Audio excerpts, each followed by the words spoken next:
please गिरा हुआ बंदा कॉर्नर पर प्लीज আমার শোনা এই দিবি गिरा हुआ बंदा मैं गिरा हुआ बंदा नीचे बनिए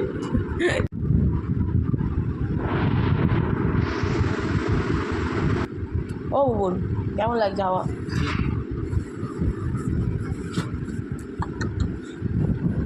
এই হাওয়াটা দিয়ে একটু ঘরের মধ্যে আসতো how is your Sunday going ভিডিওটা বন্ধ কর তাহলে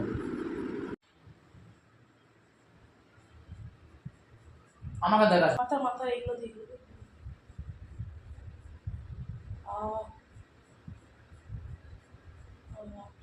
এই জায়গাটা ভালো করে দিয়ে তাহলে বুঝতে পারবে এই ফোনটা ঠিক করে রাখো না হ্যাঁ টাটা এখান থেকে বেশি মজা নেই তো ঘর থেকে বেশি লাগে এখান থেকে তো আর বেশি মজা চলে যাচ্ছে কেমন লাগছে কেমন লাগছে দিদিকে ছেড়ে যেতে ভালো লাগছে না আয় লাগছে বললি নির্লজ্জ ছেলে